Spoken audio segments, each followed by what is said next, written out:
Good morning, everyone, all my friends, dear people. I'd like to thank you for taking the time and paying your own way, and for your years of paying for your own research. You're going back and forth across the country speaking. I'm looking at Samuel Blumenfeld in particular right there, Cindy Weatherly, Beth Trotto, all my old research friends. You've got Kelly Nelson, Polly Anglin. These are our Bettina Dobbs, who I worked with we were considered very kooky, right, Bettina? In the 70s. Anybody who knows what's going on is considered a kook. And so I always say when they call me one, thank you. We're in good company with people like Solzhenitsyn, and you can go on and on and on with the great patriots across the world who were considered crazy. I wonder if there are any others. I forgot there's some new people on board here, and I'm very happy to see them as well. I hope I haven't forgotten. Oh, Mary Thompson is there. Probably not the oldest person. She's probably vying with me. But Mary, I think, has probably been involved longer than any of the ones I've mentioned. And she'll be speaking to us in regard to the origins of the system, the planning, programming, budgeting, management system out of California. She was there, and she went up against it at the legislature, and she wrote a marvelous article that's in my book, The Deliberate Dumbing Down of America. So I want to thank you all, and I hope you understand how important you are. We are the remnant. We don't get paid. We're not with a tax-exempt foundation.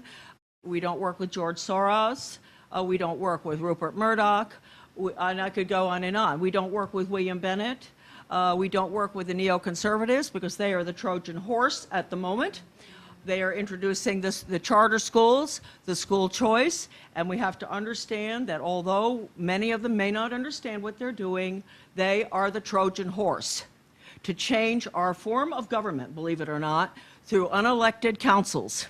The unelected council system, very important. That's the Soviet system. They start with charter schools, which is a large hunk of our economy, education. They can move into charter schools as school choice, and it's a huge amount of money that's going to be involved there. When you've got that part of our economy controlled by unelected boards, what's to keep Americans from saying, oh, well, hey, why do we have to have a county commissioner elected? Finally, why do we have to have a state legislature? This is just great, and a lot of Americans now are so upset, rightfully so, they're going to say, oh, well, I can't stand my elected officials. I mean, who could be worse? Don't let it happen. Don't let charter schools happen. You've got to stop them across the board, and we have marvelous people here today who are going to explain this. Pat Hove, and he's been in education for 35 years. We've got other people who understand this, Cindy Weatherly, Mary Thompson. A lot of our conference is going to be dedicated to that very issue of school choice. Did we ever dream that that would be the case? Let me give you a good quote from a top person in education, way up high. At the top, the NEA is in bed with the international, Rockefeller and all of them, at the top. The teachers themselves do not have the faintest, most of them, what is going on. Now, Marjorie Liddell, you may never have heard of her, but she's a very close associate of William Spady, who gave us outcomes-based education, which is Skinner. That's direct instruction, which the conservatives insist is not Skinner. It is Skinner. We have boxes and boxes and boxes of research on direct instruction. It's Skinner. It's Pavlov. It's Skinner who said, I can make a pigeon a high achiever by reinforcing it on a proper schedule. This system went into the District of Columbia schools in the 80s. There's a wonderful article in my book. It's on my son's website, AmericanDeception.com, Washington Post, where this assistant superintendent said, if you can get a pigeon to fly up there and drop a bomb, why can't we do the same thing with the Mastery Learning Direct Instruction program? That's what's going in. Our people know. So anyway, this is very important. I'm going to now read from the basic book here. Thank heavens for Carnegie. Sometimes they make it easy for me. The Carnegie Corporation is deeply involved in what we're looking at today and has been since at least 1934. They, at that time, decided, they had all of these educators who'd been back and forth to the Soviet Union, that our system didn't work. We needed to change America to a planned economy. So they put together this little book, Conclusions and Recommendations for the Social Studies. Report of the Commission on the Social Studies, the American Historical Association. And the staff were Mr. Craig, George Counts, who many of you may have heard of, Mr. Kemmel and Kelly. There were 4, I believe, who refused to sign off. The rest of the Commission on Direction is, I'm not going to read all these. You can find this book, which is great. It's on my son's website at americandeception.com. Type in conclusions into the search engine. Now, I'm not going to read the whole thing, but this is page 16. It's an incredible book. A professor of British socialism referred to it as a call for a socialist America. And I'm going to read from page 16 and 17. It says, under the molding influence of socialized processes of living, drives of technology and science, pressures of changing thought and policy, and disrupting impacts of economic disaster, sort of like now, they're using the same thing, right? There is a notable waning of the once widespread popular faith in economic individualism. And leaders in public affairs, supported by a growing mass of the population, are demanding the introduction into economy of ever wider measures of planning and control. 9, cumulative evidence supports the conclusion that in the United States, as in other countries, this is 1934, okay, think about it, right after the Depression, interesting. The age of individualism and laissez-faire in economy and government is closing, and that a new age of collectivism is emerging. This is a little sentence here. I'm not going to go on much more. It's unbelievable, unbelievable book. But this just says, in any event, the Commission is convinced by its interpretation of available empirical data that the actually integrating economy of the present day is the forerunner of a consciously integrated society in which individual economic actions and individual property rights will be altered and abridged. All right, now this is the key, the jewel.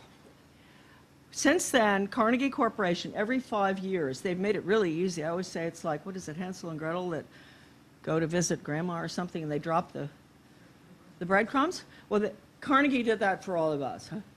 Every 5 years, they have funded, tax exempt. Our money has gone into testing, the NAEP, National Assessment. It's gone into the Education Commission of the States, which was a regional entity which allowed a central office in Denver to have a legislator from each state legislature, the Education Committee, serving on that, 50 of them. They would take the draft legislation back from Denver and implement it around the country. That's why we have people talk about standards. It's a joke. I mean, that's a diversion. That's part of my 7-pronged fork. The standards, the main common core, and all that is just a diversion from what I'm telling you today, which is the Carnegie Plan. I mean, do our people really think that once you get those wonderful standards that actually came out of my office anyway, you're just choosing from what they've chosen, that the Commissioner of Education, Superintendent, whatever he is, Arne Duncan right now, he's going to get a message from UNESCO or the UN saying, change the standards. And the next morning, with a computer, push a button, every state has their standards changed.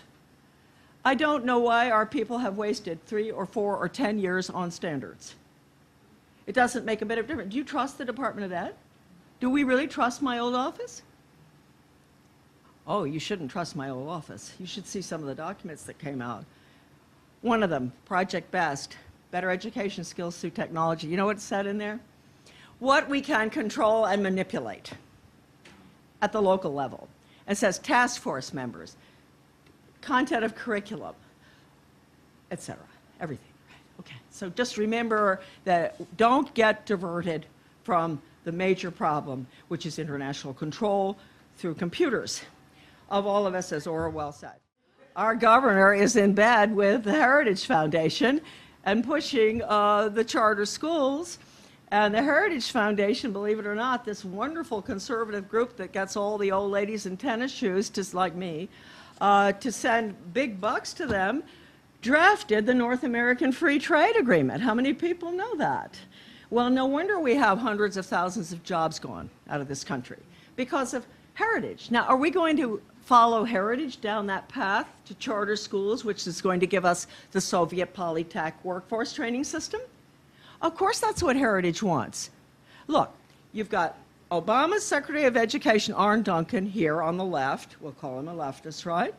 And you've got, and he calls for school choice in charter schools, right? You've got Heritage Foundation, all the neoconservatives who tell me I don't know what direct instruction is and we got to have direct instruction. Sure we do, because that's school to work. That's Skinner, okay? So we got on the right, we've got Heritage Foundation, all the neocons pushing school choice, charter schools, and guess who we have in the middle?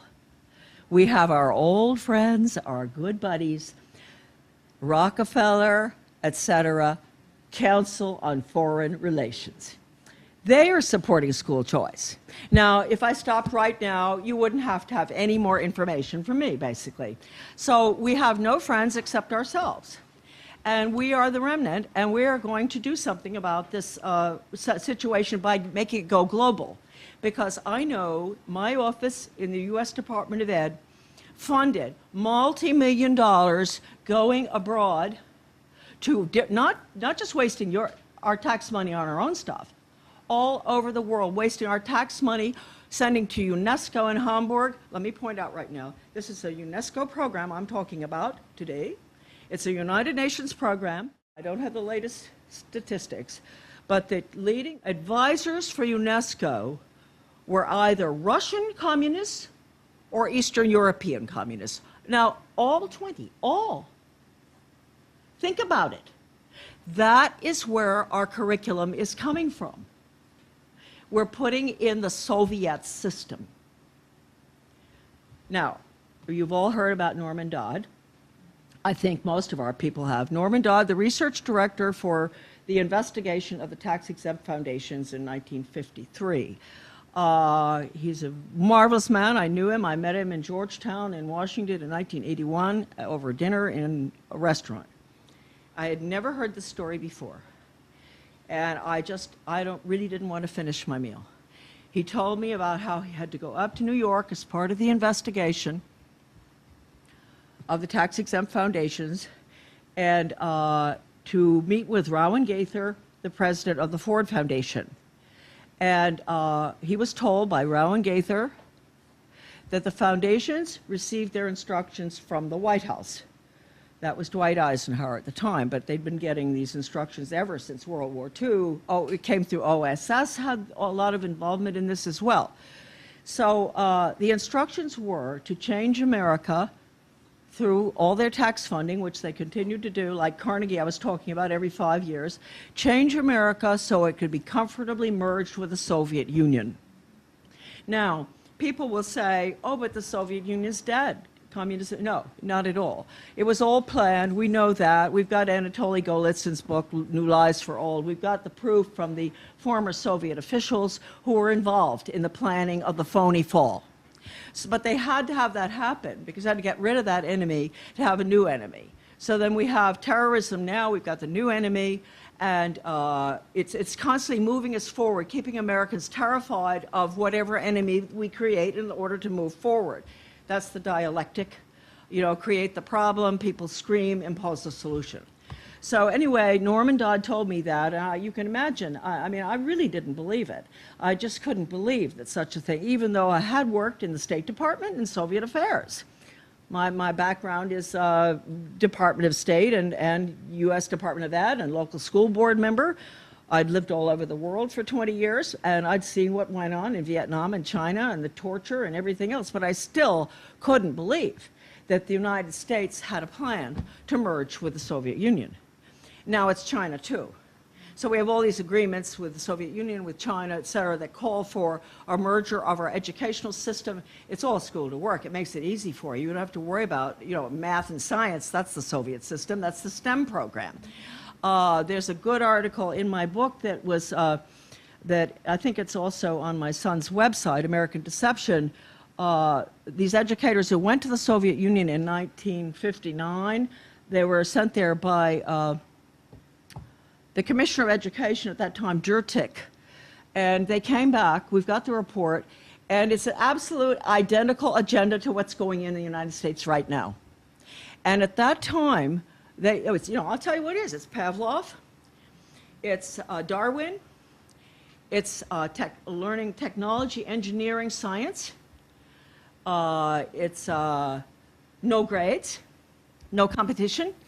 You read that, that's what's going in right now. Now, Norman Dodd knew that. A lot of people involved in many of the investigations in Congress, they were called before Congress, communists in the education system. They knew it. Bella Dodd knew it. That great book, School of Darkness by Bella Dodd, who was head of the Communist Party in New York City, at the education section. So I hate to tell you this is what's going in. And there's no question in our mind. We researchers sat there yesterday with the boxes that were used, of research used for my book that I finally opened up after 10 years. I had them in the barn. And we just went, oh, especially about Skinner. Especially about books like this, out of the Cambridge Center for Behavioral Studies. This is all direct instruction. This talks about Thaddeus Lott in Houston, the direct instruction, that our conservative change agents, we call them, like Donna Garner, are telling everybody Charlotte's wrong. It's not Skinner. Direct instruction is pure phonics. No, teach our children well using Skinner, Pavlov, operant conditioning, rewards, punishment. So they're really not right. But they've been so successful that maybe we wouldn't have had this conference if they hadn't been so successful, because I keep going after Skinner. Once we allow this to happen, not just to our children, but in our communities with community-oriented policing system, where they give community people rewards. Once we allow it, we're going to be nothing but animals to be trained. And we will have no conscience, no soul, no thinking, no nothing. We will be, as C.S. Lewis said, he said, once training beats education, civilization dies. He wrote The Abolition of Man. He understood this. We are dealing with something more important than anything we've ever dealt with before in this country. We've lost hundreds of thousands of men in wars abroad. For what? To end up merging with a communist, atheist system that believes that man is an animal. And it's being spread all around the world. We're making sure, I remember Goodlad, he was all over the world, John Goodlad, major change agent, trying to change the classical education system that they had all over. This was Thailand I'm talking about. Had a hard time in Germany getting rid of it. But this has been going on for about 50 years. We've got all the research. I'm going to talk about this because this is homeschoolers who better watch out. In my old office in the Department of Education, I was senior policy advisor in the United States Department of Education, Office of Educational Research and Improvement. And let me point out that I had no reason to be there credentially-wise, but they were going to get rid of the department. Remember Ronald Reagan promised that? He could have done it. Don't you let all those neocons tell you he couldn't do it. I knew he could do it. He allowed the firing of one of the finest educators I've ever known, Ed Curran, the head of the National Institute of Education. When Ed Curran recommended his own office be abolished, Reagan allowed him to be fired. But anyway, when I was in the department, usually it would be the head of Columbia University or Stanford who would be in my office, my job.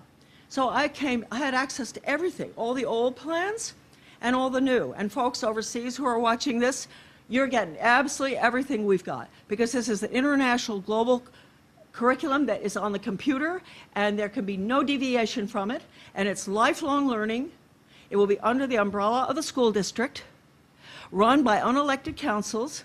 And I'm going to point out right now, we have someone in the audience who told me about 20 years ago, and I never forgot it, that she went to a community education conference in Washington, D.C., and it was not, most of you don't even know about community ed because they don't call it that anymore because we got onto them. Remember, Bettina? We caught them in Maine, and we stopped it here. That is, community ed is it's been planned for years by Mott Foundation in Michigan. It started out. And that is putting all services, leisure, health, everything you ever heard of, even taking grandma to look at the leaves in the autumn, under the umbrella of the unelected school district. And that's lifelong. And it's all computers, etc. So when I read this to you, I'm going to give you a little quote from the head of the Office of Libraries and Learning Technology in my office, Malcolm Davis, very nice guy. In 1981, he showed me computer courseware for mathematics, NEA curriculum. And I said to him, Malcolm, gee, that's great. You know, you don't even have to go to school for that. You could have that at home. And he said, Charlotte, in the future, all education will take place in the home with a computer. And I thought, well, yes, but he said, the school will always be used for socialization purposes. That's the brainwashing end of it, right? And all of us, not just students, all of us under the umbrella of school is subjected constantly to brainwashing. Now, here is, under the Bush administration, I think it was Lamar Alexander, I'm not sure what year this was, it was the New American School Development Corporation that was set up with these, which was a public-private partnership again, which no accountability if you have a public-private partnership. The best you can call it is corporate fascism, right? That came under Reagan, the White House. I served as a liaison with that group in the White House, and I asked them, what are you doing? And they said, well, I said, isn't this corporate fascism? Oh, I don't think we ever looked at that. That was when our system broke under Reagan with Ed Meese, Weinberger. They set up the public-private partnerships ostensibly, well, what they said was, we've got to get rid of the free enterprise system. That's a Washington Post article. We've got to go the way of Japan. So that was under Reagan, too. So here we are. This is the result of it for homeschoolers. It says, the New West Learning Project, linking resources using innovation and technology. And it says in the middle, the New West Learning Center, and then you have private schools, homeschool, alternative schools, and higher education, public schools. In the middle is the center, the control, and it's all controlled by computer. When we're talking about computers, that means that lifelong, the data collection, you know it. I think Rosa, you're into it. Rosa Corey's with us today. Rosa's presentation fits. People might wonder why we've got UN Agenda 21 and education together. They fit, just, they cannot be separated. So we're going to have Pat Huff. He's going to talk about farewell to this wonderful little school that had all its books removed from the library and the computers put in instead. It ripped the community apart, and Pat will be talking about that. And then for teachers, Thomas Sticht, who was with William Spady, very important man with Skinner, Mastery Learning, et cetera, and all the kids in the DC school district, absolutely fell apart. The school fell apart after this program that Spady and Sticht put in. And the Washington Post in 1987 paraphrased Sticht's comment, and it follows. It says, many, and think of this in terms of the corporations that are running our whole life now and want all the charter schools. They're putting in all their horrible charter schools. He said, many companies have moved operations to places with cheap, relatively poorly educated labor. What may be crucial, they say, is the dependability of a labor force and how well it can be managed and trained, not its general educational level. Although a small cadre of highly educated, creative people is essential to innovation and growth. Ending discrimination and changing values are probably more important than reading in moving low-income families into the middle class. Now, you could say that's not just Thomas Sticht. That's the whole philosophy of the corporate sector and the change agents in education, all of whom are working out of the UN Office of Economic Cooperation and Development, World Bank. This is what we're looking at. We are considered nothing but insects to those people. They will run the world. They will absolutely control us with the computer. If that quote doesn't send chills up your back, I don't know what will. Now, for teachers there, I also wrote, Soviets in the Classroom, America's Latest Education Fad, which was also boycotted. All these books I wrote were boycotted by the conservative movement across the country. Back to Basics Reform, written in 1985 when I got out of the department, only 39 pages. That was boycotted. Phyllis Schlafly, every group, LaHaye, you name it, boycott Charlotte. Then came, I thought, well, I did 39 pager, I'm going to do a 700 pager now. So I did, boycotted again. They first said they couldn't understand Back to Basics. It was the 30, and Cindy Weatherly told me that the butcher down the street in Georgia had read it and said, I think that I understand that book just fine. Right? So anyway, then I wrote Soviets in the Classroom. They didn't understand that either. It took 4 years to get that out. Robert Morris, a great judge from New Jersey who had been an investigator in the Congress of the communism in the schools, he became the head of America's Future. And I tried to get America's Future to publish it. No, 4 years after I wrote it, Morris found it in a drawer. He called me, he said, Charlotte, what's this? Soviets in the Classroom, America's Latest Education Fad. That was all about Reagan's agreement with Gorbachev to merge the two education systems. And so he published.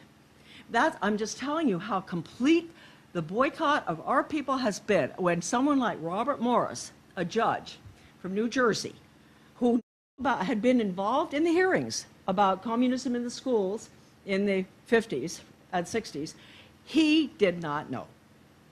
And we paid $5,000, our little group, I think some of these people here, $5,000 to put an ad in the Washington Times, full page on exactly what the agreements were all about. Carnegie Corporation, Velikov, signing agreements with the Soviet Academy of Science to develop computer software for critical thinking for first graders with the Soviets. Thank you. That's really good stuff.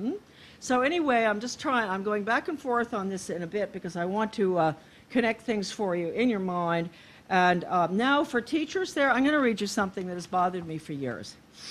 This is a high-up change agent, outcome-based ed journal in 1990, and his name is John Hillary. This was devoted to a discussion of outcome-based education and the problems associated with its implementation. This is for teachers, huh? Okay. Teachers, administrators, and community resistance. This outcome-based ed published a remarkable article entitled Paradigm Change, More Magic Than Logic by John C. Hillary. The reader, you all should remember that the manipulation of classroom teachers and administrators discussed in this article is standard operating procedure in most schools undergoing restructuring. And I want to thank every teacher in America, every public school teacher in America. I've completely changed my whole thinking about public school teachers. There's some that are very far left, very rotten. They haven't gotten into that. Maybe they've even joined the conservatives now, because if Arne Duncan is in with the left, okay, fine. With the right, they have. But the majority of them have kept what I have been talking about today with Skinner, the absolute lifelong use of operant conditioning on all of us for the totalitarian society. They have kept that from happening behind closed doors. And I want to thank them.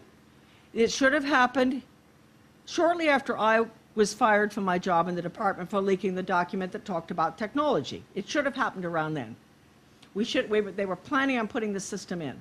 So they were very successful, these public school teachers who don't dare say anything and they hide. And a lot of them have resigned, gotten out. Some are hanging in because they've got, whatever their job, and it was over with. But we're going to read this. This is what they've gone through. And a lot of it comes out of the National Training Labs in Bethel, Maine, which is the #1 laboratory set up in this country in the right after World War II, okay, National Training Labs.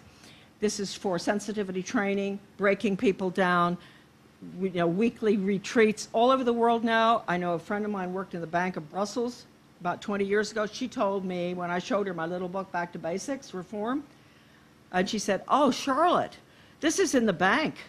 She said, I have to go for training every Friday afternoon, and I hate it. So this, what we're talking about today, is not just school, it's banks, it's corporations, total quality management, it's all that. So Hillary says in this article, the deeper changes that frustrate leaders and threaten followers are planned second-order changes. These changes intentionally challenge widely shared assumptions, disintegrate the context of organization, and in general reframe the social system. This in turn generates, for the poor teachers, widespread ambiguity, discontinuity, anxiety, frustration, confusion, paranoia, cynicism, and anger, as well as temporary dysfunction. Such trauma often builds to the point that leaders abandon their efforts. Hooray! You know, we got that change agent. He's going out of town. Out. Lock him up. Lock all of them up. I mean, they put a guy down in D.C. who steals a television to pay for drugs in jail for 5 years. And John Goodlad and all these people, I called for them all being locked up at the Protection of People Rights Amendment hearings in 1984. Public testimony. I said, lock them up. No, they just get paid more and more money. These horrible people destroying our children, our economic system, our whole country, and they get paid. Our money, huh? All right, so such trauma often builds to the point that the leaders abandon their efforts, not often enough. The most disruptive changes, second-order changes, on the other hand, call into question the entire context of organization. Such multidimensional changes not only challenge the content of each domain, but also disrupt the alignment among them. Paradigm change is therefore not only traumatic in and of itself, you know, why do these people write these things up? They're so sure of themselves, but also challenges other attributes and disintegrates the relationship among all domains. The eventual outcome of such change is transformed or renewed organization. The new vision for schooling suggested by contemporary educators represents a significant second-order challenge to school organization. The leader of planned second-order change will be regarded as out of context by the organization. If he thinks and behaves in accord with a vision that requires second-order changes, he has no choice but to violate or challenge the established culture, mission/purpose, and paradigm of the organization. From the existing frame of reference, such behavior will be seen as illogical. Powerful and pervasive psychosocial forces will bear down on the renegade in a relentless organizational effort to bring him back into alignment. Unless the leader succeeds in progressively bending the pervasive frame, persistence is increasingly risky. During second-order change, the organization must face and hopefully pass through a period of widespread psychological ambiguity, social disconnectedness, and general confusion. This guy really repeats himself too, huh? The requisite disintegration of the existing culture, mission, purpose, and paradigm disrupts the organization's frame of reference. During this time, there is little or no clear and consistent context to guide the thinking and behavior of members. In social systems, this condition produces dysfunction, anxiety, frustration. He keeps doing this. The instigator of second-order change must consistently behave in ways that will not make sense when framed by the existing context. With time and leadership, the organization environment must move from initially and naturally selecting against the innovation to selecting for the innovation. The extinction of the old way of doing business is the desired outcome. Hence, and with time, the risk should gradually shift away from the innovator and toward those who persist in holding on to the way it has always been. Now, look, you can apply that, not just education. That is across the board. That is the attack on the individualist American, their conscience, their soul, everything. When I was a school board member in Camden in 1976, I was taking very strong stands on things like, you know, basic academic education, all these dumb programs that have education hanging off the end of them, like drug ed, death ed, sex ed. And they're all geared to change the children's values. All these programs that sound so good I mean, well, hey, wait a minute. If you show kids all about sex, you show them all about booze and drugs and everything, they want to try it. And so the programs did just the opposite and were geared to do so. And I have proof in my book from the Guidance Counselor's Journal saying that those programs were geared to do just exactly what I said. Now, anyway, so I get a call from a retired teacher, a master teacher, lives in our community. She said, I really like the stand you're taking on these things. You seem to understand what's going on, but I don't think you understand one thing. I want to pay for you to go for some training up in Searsport, Maine, to become a change agent. And I said, what? And she said, well, you'll find out. So up I go. She pays me $100. That was a lot back in 1976. I go up, and to make a long story short, the facilitator whose program came out of the University of Michigan, Ann Arbor, and was funded by the office I would subsequently be working in at the U.S. Department of Ed. He had his big book, which we all got a copy of it, that thick, case studies of how to get these resisting parents to accept these wretched programs coming out of the National Diffusion Network. The whole country was being immersed in these programs out of 1965 that had nothing to do with education. We were taught by him to identify the resistors in the community. So I just went, I just lived around, gone around the world, Vietnam, North Korea, China, that sort of thing. I'd talk to people, refugees out of those countries. They talked about their grandfather having his head cut off when he resisted the regime in Vietnam. Chinese woman, her grandfather was a pianist during the Cultural Revolution, hands cut off, resisting. And here I'm being taught to identify the resistors in my community. Of course, being taught to identify myself was enough. We were taught to identify the important people in the community. Rotary, Chamber of Commerce, Garden Club, you name it. Go to them, tell them these programs are so necessary, and get them on your side. So I wanted definitely to mention this to all of you. It is terribly important. It's important to go overseas because Hong Kong, look at those parents there. How come they can resist and revolt in Hong Kong against what the Chinese Communist regime, which they're unfortunately under now, but you read about that, didn't you? The parents are all out in the street because they don't want the Chinese Communist curriculum. Don't forget, we're getting the Chinese Communist curriculum. Don't forget what Beth Trotto told me way back when the community educator answered the question from the other community educator, what is it you're talking about? What can you compare this to? And the community educator answered, this is a conference with 1,000 of these guys there and girls, said, the system is communist Chinese. That's back in 1975 or something. This is Chinese communism that they're putting in. It's Russian too, they copied it from the Russians. So I just wanted to talk about the change agent thing because it's very important, and you're all resistors and you've all been identified.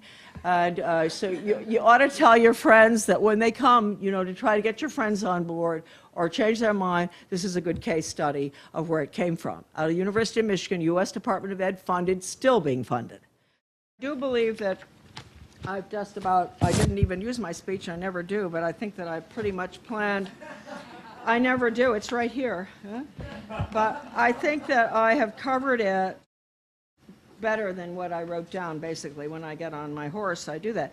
Someone passed me a quote the other day that I lost, which is where I don't lose them often, but it was from Tolstoy. And the quote said that the most really intelligent, practical people who get ahead in life and make an effort and have their own livelihood, etc., they're usually not highly educated. And I've come to that same conclusion. I think that these professors and all at the top tell us what to do. No, we've got to understand that we have been given by God a great intellect, all of us. We know what's right, we know what's wrong. And we know we have a responsibility, we do, not just to the children ahead in our own country, but I say that's why this is called global.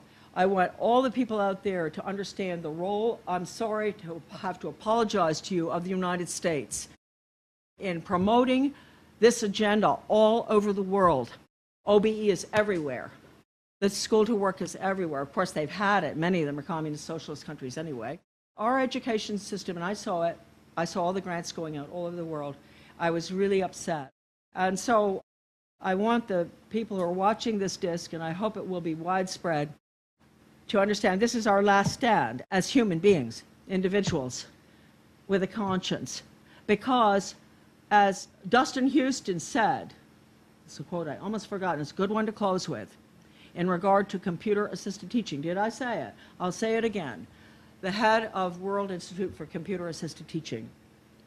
Won't it be wonderful when the child in the most remote area of the country or world can have the benefit of the world's finest psychologists, these are the people I was talking about, on that computer, and nobody can get between the child and the computer.